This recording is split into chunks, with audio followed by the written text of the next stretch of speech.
episode 68. Did you say 68? 68. 68. Yes. Or season 2, episode 16. 216. 216. John 216. Yeah, look it up. It's in the Bible. We had a really interesting guest today. Love guests. We're going to get this dude back on again because he was so cool. Yeah. Really interesting. Man, even his name is cool. Yeah. Our friend Kingsley came on to talk about GAA in North Carolina or in the States in general, I guess. Yeah. Finlayson and all the way the sport runs over in the America. Yeah, very interesting about the way those franchises work. Oh yeah, and sport at local level as well, which I didn't know it was like that. To be fair. I didn't know actually. It's incredible. Like, there's an age that you literally stop playing, and as in you're no longer supported. Yeah. It's shocking that actually, isn't it? Yeah. It doesn't make sense to me how you get to a. Well, we're going to rant actually in the interview. Let's not do that. Save it. No. Okay. Anyway, listen to the interview to hear exactly it's what fantastic. So let's name the episode. This. Yes. Let's name it. Yes. I'm going to give mine first because I don't think it's too strong, but I think it might be. Are you going to explain it to us? No, I'm not going to explain it. I'm just going to say it out. Let me just see if I can. Hold on. Oh yeah, that's what it was. So my title is Worldwide GAA. You're joking. Oh. Ah? Oh, okay. It's got his name in it. Okay. Mine is right. That's fine. Awkward. Don't put fix on your nipples. God help. You will find out. That's a contender. That's a contender. Listen to this. He's like, why is the podcast name Don't Put Fix on Your Nipples? Yeah. You will find out Like, at the start. What are they going to talk about? That's a good title though. I like that. We give nipple tips on episode 68. Oh, nipple tips! That's a great name for a podcast. we give nipple tips. Forget about it. Oh, that is definitely it. John, what are you thinking? Go on. I'm thinking Try and because J related, and it's a point for Kingsley. Oh, that's pretty good. Yeah, there you go. You have to shout it when you're talking. And it's a point for Kingsley. It's not what it's going to be called. Well, I'd like it to be called that, but we all know what's going to be called. Sorry, Kingsley. Episode 68. Episode 68 or season 2, episode 16. Nipple tips. Nipple tips.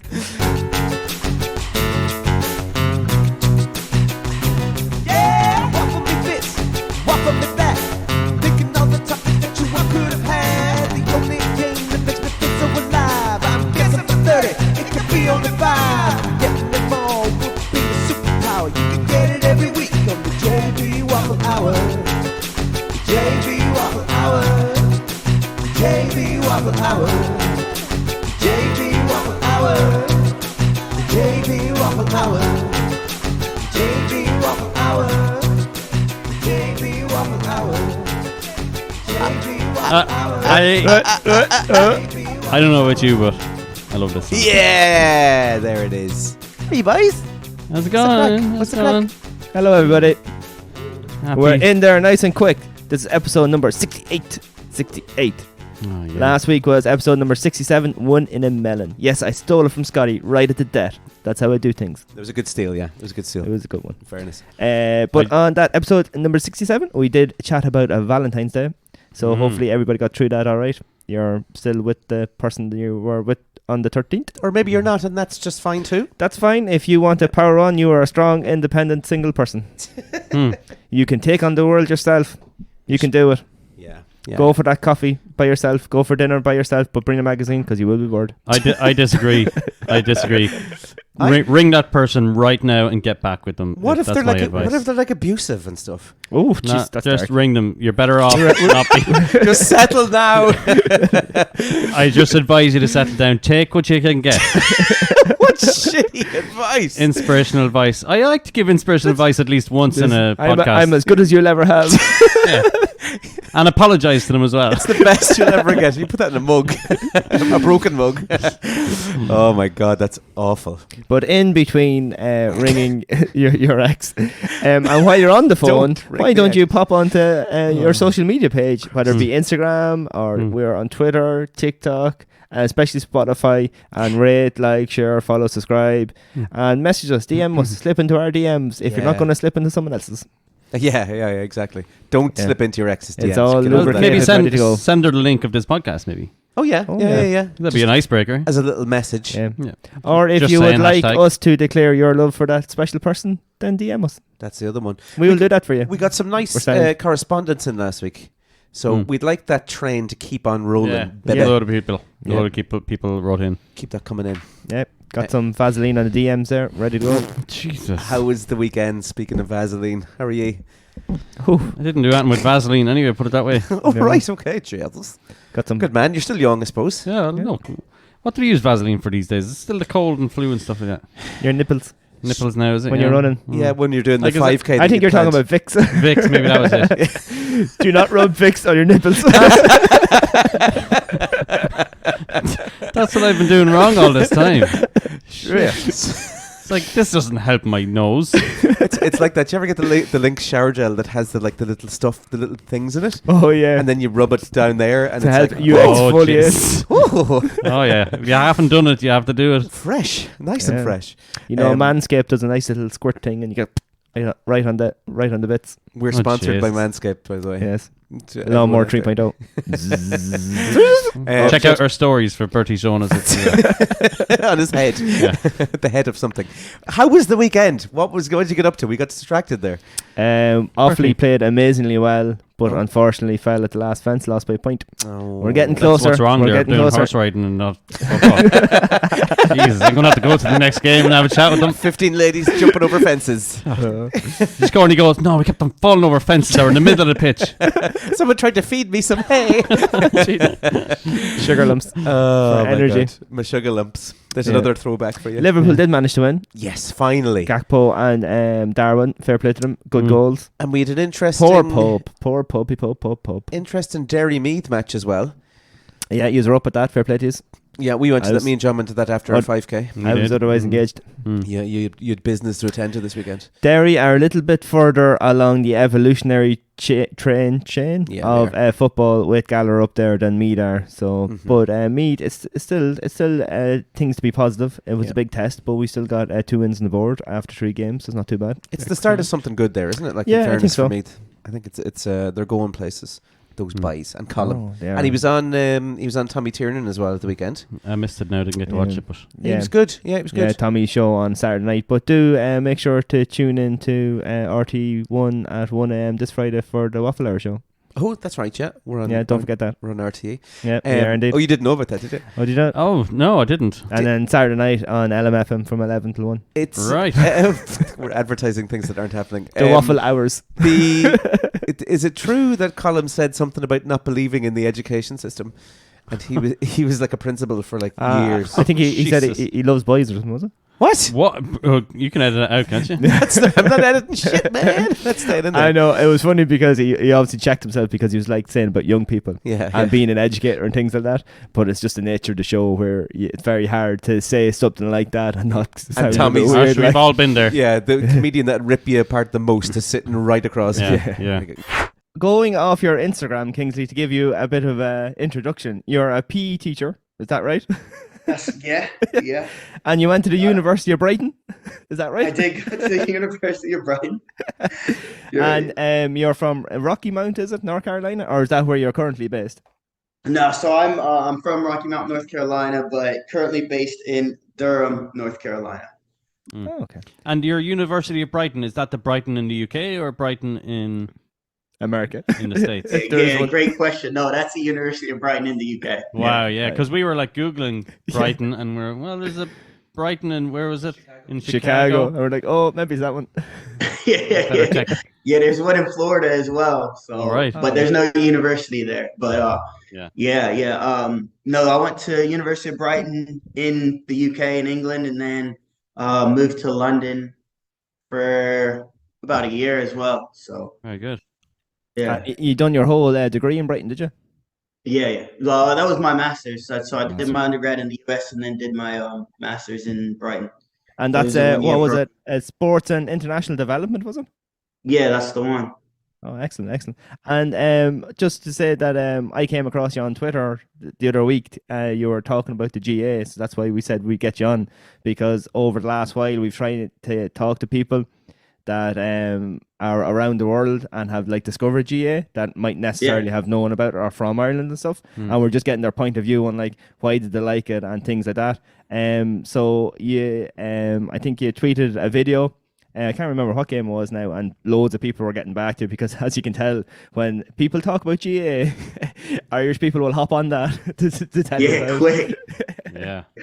I was real surprised. I mean, in the whole Twitterverse, but just random video I saw was like, man, that looks sick. Like, I mean, I had heard Gaelic football, Gaelic this, Gaelic, and I've never really seen it. And So that was your first time even seeing a video? Yeah, well, I mean, it pops up on my feed because soccer is my thing, football is my thing. So I see a lot of football stuff, and then because I traveled to the UK and I had lived in England, lived in Australia as well. Just like people from all these different places, I get you may like or you may notice or whatever that is on there. So I've seen it a few different times, but this time it like really struck me because as a soccer coach, I see a lot of the finding space, passing with the outside of your foot to open up space, creating space, and this video came up and it was like I don't remember the video anymore anyways, but it was like 3 passes. If you can get 3 passes to do something, then there's a high chance of scoring a goal. And I was just like, so in my mind, I was like, soccer. And then I just seen this thing going on. I was like, this is amazing. These guys just flying down the pitch, just taking the ball into their hands and hand passing. And it was amazing. And you were saying that, are you like high school? Are you junior school, is it? Or I'm teaching at a primary school. Primary school. So I've got really, really little ones. And have you introduced the GA to them in like general like PE works and stuff? Not at all. Not at all. Like, not yet. They would. I mean, mainly because to be honest, like it's just not something thought of around here. So my idea, I've been kind of doing a little since that video. I've done a little bit more. To be honest, not a whole lot, but I've gotten a lot of different people who have sent me some valuable links, and so I've seen a couple other videos and just trying to wrap my own brain around it so that I can then give a decent idea to the kids as to what it is. Yeah. Because I don't necessarily know every sport I teach. Like I've done rugby, I've done cricket. So these are things that aren't necessarily American things, but I'm willing to expand and let our kids back here also see that American football, there's more than just American football, right? Because that's the end all be all or basketball. And so trying to just give them that opportunity to see and learn different sports. But with rugby and cricket, I kind of understand the basics of it. With this one so new to me that I'm like, okay, let me try and figure out what it is before I try to then teach it on to someone else. It's been known to kind of be a mix of basketball, football, soccer. There's a lot of transfer in like the hand-eye coordination of a few sports in it. But it is a tricky one to kind of learn too. Like it's every sport. Once you haven't grown up with it or you haven't played it, it's quite hard to kind of jump in at it. Have you been to any of the GA games in North Carolina? Because there are a few teams over there. Yeah, so I've just learned that now. Just learned it. Like honestly, man, I'm real green with it. So everything. Oh, we're if I wanted to go on, I was like, listen, man, I'll go on, but really, I don't know much of anything. So because of that video and just kind of posting, I found out that there's one in Raleigh, which Durham is part of the triangle. Raleigh, Chapel Hill, and Durham are known as the triangle. So everything's about 20 to 30 minutes drive away from each other. So I've contacted the Raleigh GAA. There's one in Charlotte. Raleigh Cuchulainn and Charlotte James Connolly's. Yeah. They're the two teams, I think. Those are two teams. Yeah, it's like a big coincidence because I Googled them and they're the two that I wrote down to tell you about. And that's two. That's it, man. That's it. But it's incredible because we're learning as well. Like, because we just find it amazing that there's a GA club nearly 5 minutes walk from nearly where any of us live, and we're just absolutely amazed that this has spread a bit more worldwide. Like we chatted to a couple of guys that were in Croatia who have set up a team and they're playing in Croatia, and they were playing other teams from Budapest and a Copenhagen, and all these places. So, and now that we've seen your tweet, and we just said, look, we definitely, that's probably the furthest it's been that we've heard someone seeing the game of GA. And yeah, because it's different to us. For like, you see people going over in a J1 from Ireland and playing, but like we didn't really want to get their experience. We wanted to get people who aren't necessarily from Ireland or have played before, and just like come across it just to get what they think of it when they see it. Yeah, that's amazing. So how many, like, how did you guys kind of start going into this? Like, what made you think, how far does this go? How far does this reach? The GA in general, like. Yeah, the GA in general. Yeah. Well, like as we said, it was just a segment that we decided to do on the podcast, because usually we just take a topic like every episode, and it's slightly different, and like we just kind of riff about it and things like that. And it just so happens that we were just like looking for some other direction to go to try and have a little bit of a hook for the podcast. And we noticed that like there's a lot of obviously GA podcasts that talk about GA and games and local games and county games, but none actually go like further afield to see what people actually when they find the GA, what they like about it, and try and find different angles of people, because we know kind of why we like it, but everybody that we know kind of likes it for the same reason, because like we grew up with it and it's the local thing to do or whatever. And plus we really love it because no other like country, like it's Irish, like it's a lot like maybe the American football and baseball, which started in America, whatever. You kind of take them as your own, and we're the same in Ireland with the GA. But we actually, what we love more is people like you and the guys in Croatia who found it and is like pushing it and have very little connection then to Ireland, because Ireland is like a very small island and it's our own sport. Yeah. So it's great to see it being impacted around the place, as in having an impact in such a large countries and different areas. Right. Yeah, because I mean, for a small island, he's traveled about though. Oh, we sure did. Get around the world. I think the least population of Irish people are on Ireland, I think. Yeah. Well, I would definitely agree with that one. But so, I mean, good point there. I mean, for me, I would venture to say that I'm not kind of the typical American that grew up in the United States and has only really been in the U.S. My dad, I'm actually a naturalized citizen. My dad and mom were Jamaican citizens, but my dad joined the U.S. Air Force, and so every 2 to 3 years we would move. And so I've been through a lot of the United States, and then but because of the ties with Jamaica, and then obviously Jamaica was an English colony for a bit. I learned a lot about soccer or football. And so that's kind of what I grew up with, which was also made me very rare in the United States, growing up in the 90s playing soccer, because it wasn't a sport here. So then having done that, moving about, and then going to Australia, well, I really liked the video. I seen them using their hands, but then I also seen them using their feet, and I also see them I don't know how many steps, but every amount of steps they have to do something with the ball. Being in Australia, Aussie rules was the same concept, right? You had to either bounce it or do a kick up back into your hands. It was all hand passes. You couldn't throw pass. So I linked those two sports together and was like, wow, that's really cool. But then you have the soccer element where there's actually a goal with a goalkeeper. And you're like, oh, that's cool. But then you see the post and you're like, whoa, but then there's rugby involved. What is going on? What's happening? This is 3, 4, 5 different sports all in one, and it boggled my mind. It's just a really cool thing to see. It's heavy contact as well. Like you have to shoulder people. There's good contact in it as well. You see, I think that's what some people might like. Say if you're maybe, I don't know, it's somewhere in between. So if you think like rugby's too much contact for you, but like soccer, football is too little contact, there's just a nice bit in the middle there where GA can slide in. Yeah. I've seen some hits though. Them boys can hit. Yeah, it makes a man out of you. Definitely. Yeah. And you want to see they gave me a flight over there, guys. I need some of that. Get some hair on my chest. Come on over. Anytime. And have you watched many of the games now since that tweet went out? And you said you were studying. Have you got much footage to watch many of the recent games? Because it has got a lot better. Because like we know when we're watching it, we're thinking, oh well, that game is from the 90s or the 90s or even 10 years ago.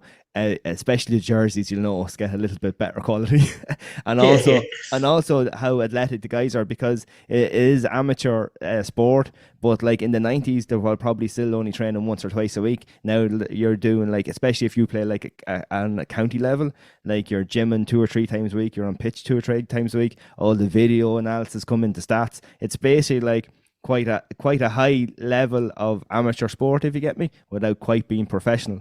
So like we know, but have you watched some of the recent stuff just to get a good grasp of it? No, not really, because I'll be honest, with a lot of like the kind of instructional things, I find a lot of those videos tend to be older. Like, you go Google the football video on teaching how to pass, and you get something a bit older and less mainstream. So I haven't seen anything of like the newer variety, but I can only imagine how much quicker paced it is. And as I said, with the Twitter feed, I'll also, and because I've made that comment, I'll see a lot more of the videos. Yeah. I'm also seeing a lot of this small ball talk. Oh yeah, hurling, yeah. Yeah, the old small ball, Yeah. and Yeah. I got a nice dose of you should check out hurling. A lot of people, and then I realized there's a nice little contingent and dynamic and argument as to which one is better and more fun and more fast paced, etc. And as much as I think hurling is quite competitive and probably, to be fair, probably a little bit more technique based. Yeah. Just find it to be a bit. It's a bit rougher as well. Like you're running around with big wooden sticks. Well, if you're used to seeing like that, and you said you're into football, soccer, and that the GA football is slightly more comparable to it, where hurling is a kind of nearly a different sport. Although it comes under the roof of GA, it is a vastly different sport from the football. It's also a much older sport as well. But as you said, it's probably, I don't know if it's the same in America with like, if you're 100% like NFL or NBA, and like you just kind of argue between each other. So that's that's a lot like the football and hurling. You have pockets who are like 100% hurling, and some counties are, and then others are more football, and then there are counties then it's a little bit even as well. But the hurling supporters seem to be very traditional. Like they're strong 100% one way, and I think if they could like throw out football, they kind of would. Yeah, it's the fastest sport in the world. They say. Fastest field sport in the world, yeah. And they reckon that I don't know where lacrosse came from. Is that Canadian or American? But they were saying they were trying to compete and say like lacrosse is a little bit older than hurling. But I think they proved the hurling was the oldest one. All right. Makes sense, yeah. But yeah, so go back to the original question. No, I haven't been able to track down too much, but I do really love the pace of it, and then just seeing some of the videos of the kid just passing around. Wait, I seen one just the technique this guy was using to run. Then it did like a breakdown of his run and the amount of what's it called when you hit it back into your hands? A solo. The solo, yeah. He would do his solo. Then it was like he does early solo here so that he can then do a fake hand pass to then shoot. It was just like the tactical breakdown of what he's done was quite incredible to try and process and see. So it's not, I mean, every sport is like that, right? There's always a tactical and a technical aspect to it. And when you watch it as me, not knowing any of the technical inputs of the game and just seeing people run and do these incredible things, you're like, that's cool. But then when you see it broken down as to why they're doing it or when they're doing it, you go, oh, it's just class, man. It's just the technical, tactical aspects of sport in general. And then especially when you're looking at something like that and the pace he's running. Yeah, because the evasion would be a big thing in it, like that, like the sidestep or the shuffle or whatever, which would be, I suppose, like once again, like the American football when you're running with the ball to try and sidestep people. But it's a brilliant video that you've watched just to break it down, because if you get that like too late or too early, then you're dispossessed of the football. So like would have been a really good video to watch for you to break down, because the sidestep is a big thing in the evasion. Now I know the football has gone a little bit slower now, kind of what we call like blanket defense, which is like everybody goes behind the ball, and some teams do that because traditionally it would have been like 15 on 15, so you just mark your own player and stuff. But it's got so much more technical, and it's great to see you being able to, just from the football point of view, to compare it with like the space in behind and making that space. So like nowadays, like every run is a reason. There's a reason behind it, whether it's going for the ball out in front first or creating the space for another runner in behind. And it is a lot like soccer in that aspect, like, you know. Yeah, yeah, and you can see it. It's just it's incredible. And again, I don't know if you know too much about Aussie rules, but it's very much like the AFL in terms of people running into certain spaces and gaps. Where's kind of the space on a pitch? But I mean, they play in an oval, whereas this is an actual same as a football pitch, a soccer Correct. pitch. So Yeah. it's a little bit easier for me to kind of understand the dimensions of the field. But then just like the different runs, the having to solo, the having to hand pass, all those little bits and pieces, it's just really incredible to see. And then to see a tactical breakdown or a technical breakdown of it makes it even better for me. Yeah, and it's a good accessible sport too, because you can teach it to like the ladies and men, because both play it here as well. I mean, Right. in Meath now at the moment, we've got quite a good ladies team at the moment. They've won the All Ireland like the last 2 years in a row. Oh wow. Yeah, so we're kind of So lucky. what's kind of like the highest level that you can get to? Is county the highest, or is there There something there bigger is. than county? Yeah, so every now and again they play like the International Rules Series, which is like a mixture of the AFL in Australia, and an Australian selection team will play like a selection team from Ireland. But that only happens occasionally, and then it's like over the years, people, oh yeah, we used to do that. Oh, we do that again, and it might run for 3 or 4 years, and then they'll forget about it again. But usually county is so like all the counties, the 32 counties of Ireland will the island of Ireland will play it.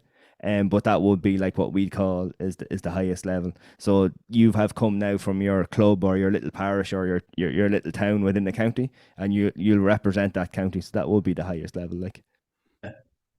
That's But incredible. yeah, and the thing like about, I'm not sure what way the sport really works in America, but you know, after college, if you don't make it to the NFL, like, is there like social football to play? Yeah, see, so that's the big difference here in the US is that we're more of a pay to play structure.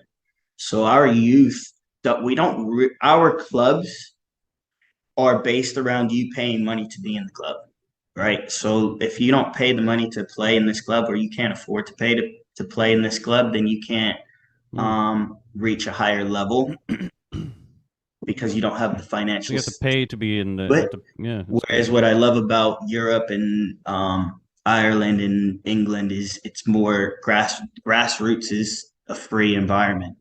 But then even growing from there, once you finish that, when you get into, if you don't play, high school is kind of our free, like try it, recreational, fun thing. But once you finish high school, there's really nothing going on unless you join a recreational league that's based in your city or in your your county or your state or whatever it is, to where you're joining that recreational league. But even for us, if you're joining like a soccer league, it's going to be 10 weeks. You're not going to practice. You're only going to play games. It's going to be with a group of random people all around who've just signed up, unless you sign as a team. So you don't really know who your teammates are. You play the 10 weeks. You don't do anything other than show up for the game at 10 a.m. on a Saturday, and then you guys leave or might have a drink or two after the game. So it's a very different structure in the sense of our clubs don't link to adult anything. And is that because like the top of the NFL is, or NBA or whichever, is such a big money thing, that it kind of, that's just the way it kind of trickles down, that there's not such a social thing where you'd have like your, say in the town you're in, you could have like a team on the west or a team on the east of the town, and they'd play off against each other and things like we'd have here in Avon. Yeah, no, it's different in that sense. And I mean, like the top, for instance, our MLS, we have our franchise, Major League Soccer, we have franchises, but in order to become a franchise, you have to pay in to be a franchisee, right? So if you're going to pay millions of dollars to be a franchisee, you're not going to want to be relegated. So there's no, so you're just buying into this professional league, but the professional league is in and of itself that professional league. There's another league called USL, United Soccer League, and there's a USL 1 and USL 2, a USL Pro, which is more widespread. They're trying to make it promotion relegation because it's not quite that same level. But even then, here in Raleigh, we have North Carolina Football Club, NCFC, who has the pro team. And then you have NCFC Youth, which is supposed to be the youth squad for the pro team, but there's no connection, right? Other than the name. So it's not like your 17s, 18s are actually getting to go and train with the pro team or bringing them up in any sort of way. It's just a name. So it's not like in even in England when you see it, like they have all the academies, like Liverpool will have their academy players that's up to 18 and they can progress and maybe get a professional contract to the Liverpool senior team. Like, so it's not like that at all then, is it? No, not at all. It's not even like that. And so when you look at something like the NFL, it's even less because NFL is really the only professional football league we have. They now have the XFL, which is just starting this year, but they're two separate organizations. But again, if you're at the high school level is really it. If you don't make it to college after high school, then you're not doing anything. And then if you don't make it to the pros, as in NFL, after college, yeah, there might be some small semi-pro leagues, but most people aren't going to go and do recreational football. I think it's just a kind of amazing to look at. Like America is such a like a sports driven country. Like I watch like the college NFL on colleges Saturday nights, is it? Oh, Yeah, I see Saturday night here, and you see like their stadiums that are like packed out and everything like that, and they're so into it to think that if that was us now, and you think we finished college around 22, and we're thinking, God, we're never going to play football again. We'd be thinking like I'm 37 now, and I've been playing since I was like 8. And yeah, you play at slightly different levels with your club and second teams and first teams and things like that. But there's always some team to find to play with to keep going. And to think that like America is so sports driven with all the money and everything in it, that once you're finished, as you said, if you're finished high school and you're not good enough to get a scholarship to college, and then after college you're not good enough to be drafted or whatever, like you might never play again. Like it's done. You just won't play again. And that's kind of my criticism of the US is it's really tough. Because if you're not just the structure of our country is it's really funnel to go to college to then go to pros. Soccer is kind of changing that landscape a little bit, but it's more or less go to college. After you finish college, you go play pro. If you don't do that, then you just don't play anymore.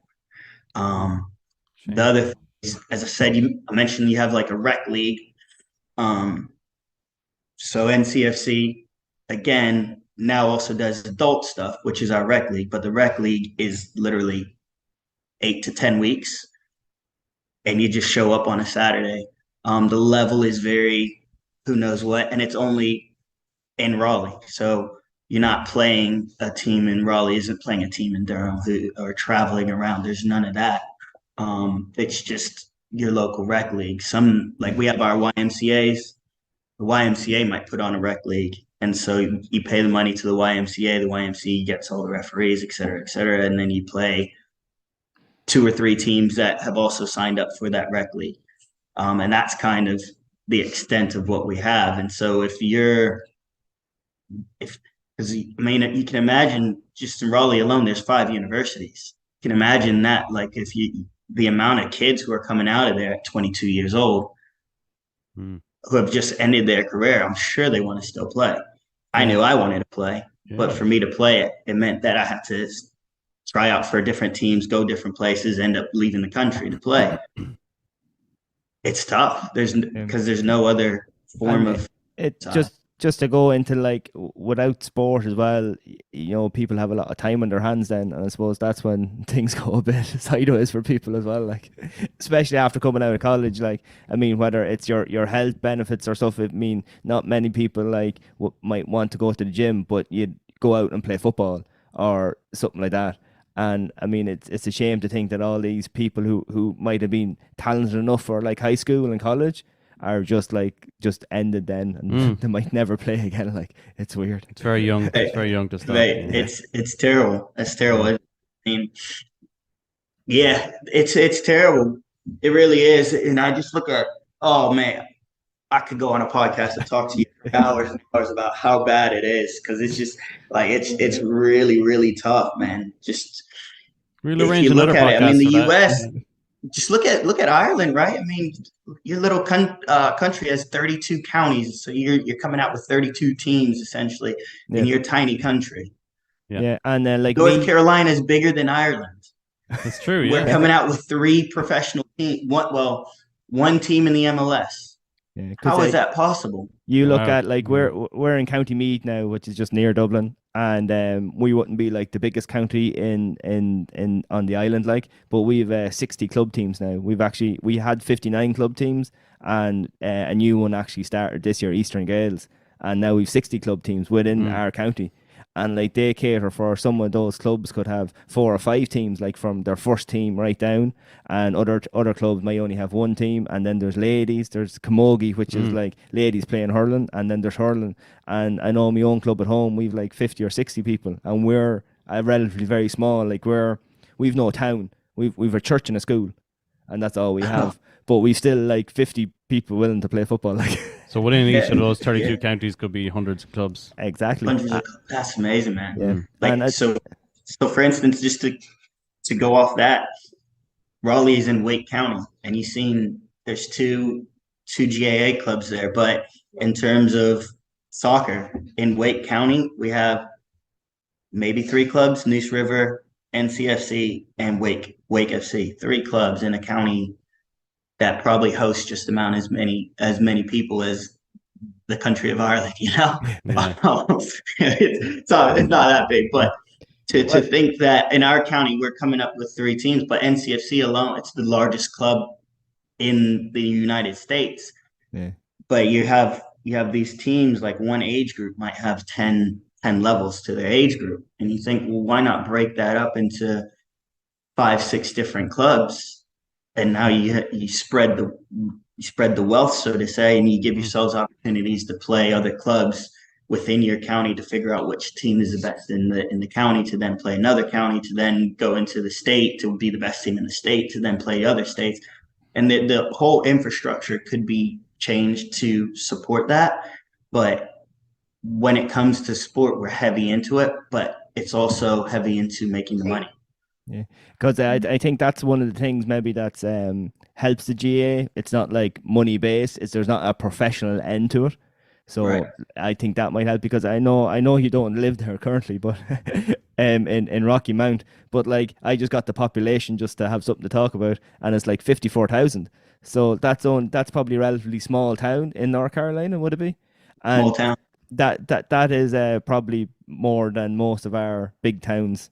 And most of our maybe smaller cities in Ireland as well. Yeah. So you have such an influx of like people and kids, and coming from high school, college, like to only have the 3 teams to support them is mental. Like, yeah, but it's that's what's great about GAA, like, because you were saying like the top tier of the GAA, you're not getting paid for it. No, you know. So I'd imagine in America, it's probably you want to reach the NFL because you want to be famous and be get loads of money and get paid well. But the top tier, kids are just joining the GAA just purely for the love of the game, to get up there. And like, I think from 5 or 6 years old, we're kind of encouraged to get into it, you know? Yeah. So I think there's jokes that's incredible. It's just encouraging movement, encouraging physical and mental well-being, to be fair, because being outside, moving around and moving your body is loads of evidence that helps mentally. Yeah, and helps social interaction with the kids as well, like outside of a school setting as well, which is great. Well, you could probably tell by your tweet, like, it's almost a religion, the game. You know, there are communities here that are just they wake up in the morning, think GA, Yeah. go and they go watch a GA match. They wear their jersey all around all day. Like if you're from Boardsmill or something like that, for example, like. But it's there's some, and it's a religion. It does transfer across because I know I can't remember his name now, and he's after getting a scholarship to an American college for being the punter. Is that right? Yeah, in the American football. And then there's another guy from Laois, and he's the return kicker. Is that right? And he can kick right and left. So from what I read on the article, that most return kickers can only kick either right or left. But because he grew up playing GA, being both-footed, he can receive the ball back and he can turn left and right, which they said makes it harder to defend against because you can't load just one side knowing that he's going that way. Like, so there's actually a few kids now that are doing their leaving cert, which is their end of their secondary school. And are applying for scholarships in America to be the punter and the kicker. So that's amazing. Yeah, and those skills can transfer across just to that particular part of obviously the NFL. You know, that's cool. So as I said, there's plenty of transferable movements on that.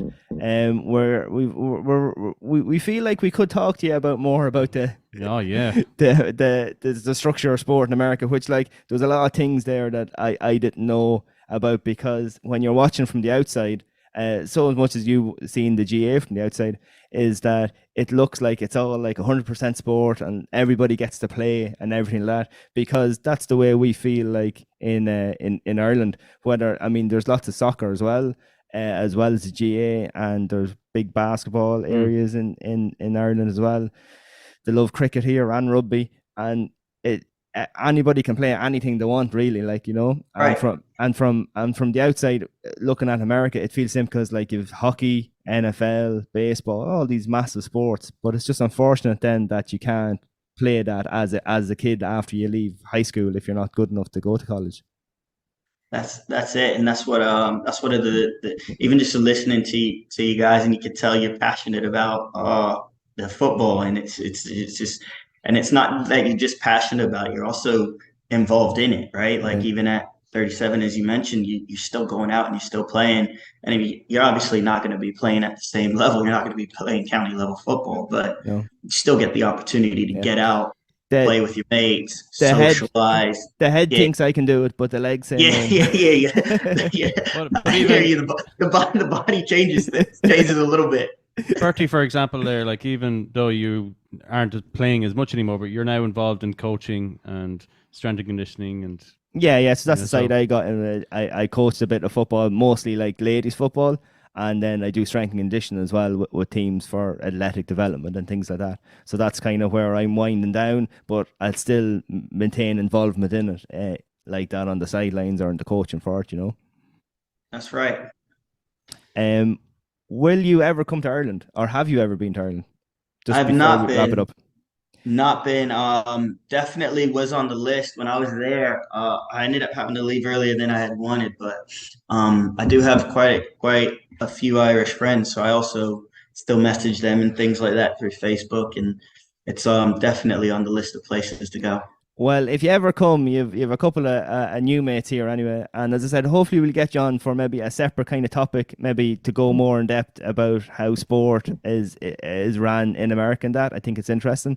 And if you ever do come, we'd love to take you to a game. That's a sincere offer, because we love showing the GA about it and stuff like that. And I think you do a lot of coaching with the kids and stuff as well, and we'd love to see some kind of videos maybe of you coaching when you do learn the skills yourself to be able to pass them on, you know. Yeah, well, let me ask this. I've read a little bit about the ball, but if I just have a soccer ball or a foam ball, that does the trick, doesn't it?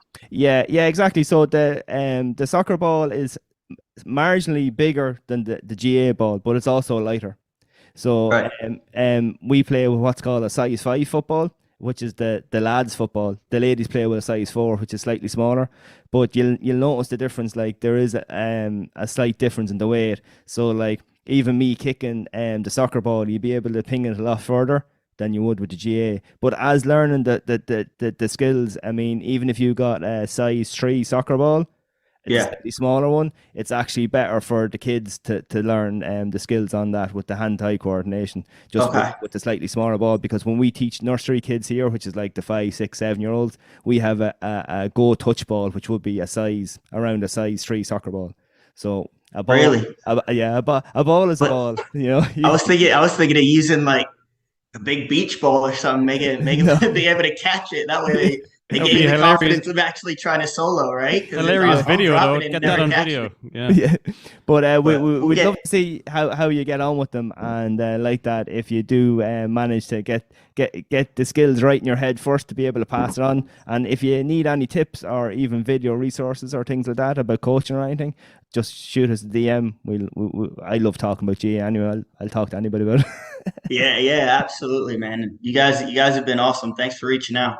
It's that time, you know the name. It's the reason we all came. Find the words that are the same. It's that time to play the waffle game. It's waffle game time. Oh, I don't even have my headphones on. Oh my god!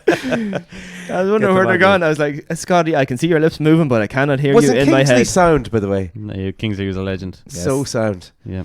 Got to get him on again. Yeah. Got to get him on. He'll be back on for sure. We definitely talk to him. Okay, so I have a slightly different. We're going to try something different today, right? And I have no idea whether it's going to work, but it's called reference point. Right. Okay. So it is a type of waffle. You can call it reference point waffle if you prefer. Okay. So you can still do. This might go horribly wrong, but we'll give it a go. Are we doing rock paper scissors? Yeah. Let's do rock paper scissors. See who wants to say first.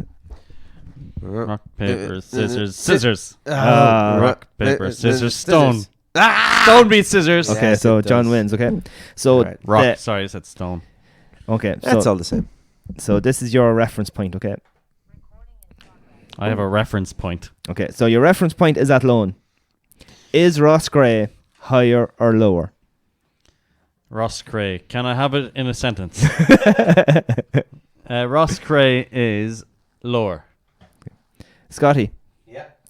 Your reference point is also Athlone, but is Boyle higher or lower? Boyle is lower. Okay, I'll just count up the scores here. Yeah, I know where Boyle is. Never heard of it. Have you not? There's one on my bottom. Your next one, right? Your reference. You like that one? No, I don't like it. Your reference point is Belfast. Wow. Okay. Yes. So Belfast population is 643,000. I want to know if something's lower than Belfast. That'd be way too easy. Is Cork's population higher or lower? And you have to say a number, and then Scotty will get to say a number and see who's closest. Oh, right. So start that again. What's Belfast? You're talking about the cities, Cork City and Belfast of Cork, yeah. Belfast is 643,000. So give me your guess. Closest 1,000 wins. So Cork, I would imagine Cork has 526,000. Lower. Okay. Yeah, I think lower also though as well, and I'm going to say 560. Oh, we're about in the 500. Yeah. So if this is 300, so if it's any lower, I win. Yeah. So you've a small margin there. Small margin. I think you're on the money. Yeah, let's go. I do think you're on the money. So your reference point next is Bulmers. Okay. Whose is this? Is this yours? No, this is going buddies. Okay. So I might have changed the rules halfway through. See. Okay. I was thinking. None of these questions are coming my way. Okay. So has Bulmers a higher or lower to the closest percentage of alcohol than Heineken? Ooh. So John has to go first because he won. Okay, I will put it as higher. So Bulmers is higher than Heineken. Yes. By how much? 3.3%. Yeah, can't be by much, is it? It's not by much. Okay, so what do you think? Which is higher or lower? I'm going to say lower just for the crack. So Heineken is lower than Bulmers. By how much? 0.3%. No, that's the same thing. I just said Bulmers is higher. You said so Heineken is lower than Bulmers. So both of us went for the same answer there. No, you said Heineken was lower. Yeah, I said Bulmers is higher, and he said Heineken is lower. I was saying that Bulmers was lower than Heineken by 0.3%. That's what I meant to say. Okay, but you said 0.3% as well. So you can't. Yeah, I was just copying his answer. That's be a change. So basically, I went lower it's and an you odd went number. higher. Okay. Right? Yeah, okay. We'll see who wins that one. So Bulmers, I'm saying Bulmers is higher, you're saying Bulmers is lower. Yeah, we'll just make it simple. Yes, by 0.3. Because I don't know. Okay. So your next reference point I can't find out now. is Newcastle. Newcastle. Okay. That's in England. So, is Spurs higher or lower in positional sense as of today than Newcastle? Oh. And then by how many points? Oh, man. You going to go Well, first? if you don't know, I would imagine Spurs are higher by 12 points. I love that you don't know football. I'm going to say Spurs are higher also, but only by 2 points. So he has to be higher than 6. Mm. Your next reference point is the old Top Gun. Oh, yeah, I like that. No, I like that. I watched that recently. Game on. And the new one. Okay, so the old Top Gun grossed $357.3 million. Yeah. To the closest million. Oh, God. What did the new Top Gun Maverick, gross in the cinema? What was the old one? 300 and what? 357.3. So you can go higher or lower and tell me how much. You want to go first? Yeah, Are you talking about box office? Yeah, box office. Okay, I'd say higher, and I'd imagine 732 million.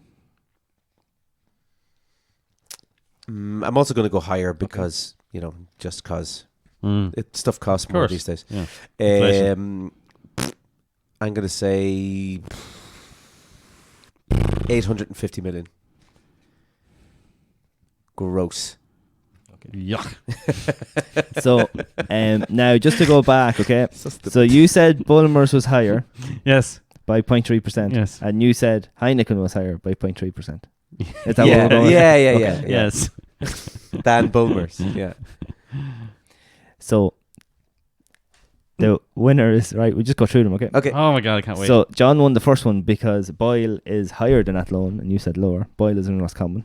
Oh. Ross Gray is in Tip and is lower than Athlone. Okay, so John won the first one. Okay. So I got both right. You lost and I won. Yeah, you still get 1 point. 1 point. Stop trying to hog the points. I won this point. The next one is Your hand in his knee. Oh, no, it's not. Sorry, it my just knee. looks as if it is. Don't ruin it. Sorry. Don't ruin it. Sorry, I wouldn't So know. the next one, Belfast has a population of 643,000. Cork actually has a population of 222,000. Right. So John also won that because you said Way lower. 526. I'm very surprised. It's a bit You lower. said 560. You don't meet much Cork people They're around, all, to be honest. they're all packed into. So Bulmers has an Belfast. alcohol content of 4.5%. right. Heineken has an alcohol content of 5%. Scotty wins. Scotty wins. Oh, yeah, baby. Although it was 0.5, you're still higher, okay? I mean, Okay. So So pretty- next win anyway. is the reference point was Newcastle, okay? So Newcastle are 5th on 41 points. Spurs are 4th on 42 points. So Scotty also Game won on. that. Game on. Okay. oh, it's 2-2, baby. And the last Jesus. reference point was the old Top Gun, who grossed damn it. $357.3 million. Oh, let's see. I forgot The what I new said. Top Gun Maverick, grossed $1.489 billion. I was going to say billion, then you put me off at the million. Okay. So Scotty, you also won that because you said 850 million, which is closer to the billion. Damn you, yes! Scotty. So Scotty won 3-2 on the new once off waffle game reference point because I'm not Class. sure how well that worked. That was brilliant. I like 2 that in a waffle row. game. I like that waffle like to game. thank- Even though I lost. Jesus and my dog. And I'd like to thank Bertie. And I want to thank Kingsley as well for a great interview there, Thanks, inspiring Kingsley. me to a Yes. waffle win. Even though I didn't really talk at all due to technical issues. Yes, we only had 3 out of 2 mics working. yeah. 3 out of 2 ain't bad. Yeah. We got there in the end. Or 2 out of Kingsley. 3. Nice to meet you, buddy. Shall we move on to our shell bombs? Shell bomb. Did you know some common hand gestures are offensive in other countries? The Right. devil horns, hand signs seen thrown up at rock concerts can be offensive in other countries. In European and South American countries, this hand sign implies that a man's wife has been unfaithful. No way. Yeah, 2 penises. The How many meaning Mickeys? 2. the meaning dates back to the Lies. what the etymological meaning of Etymological. cook old, which is Cook horned in Italian, Spanish, and Greek. All right. Genie Mac. So it is 2 penises. That's exactly what it means. Just there you go. Any other hand gestures? We must Rock on with your cock out. What? okay. We must look that one up.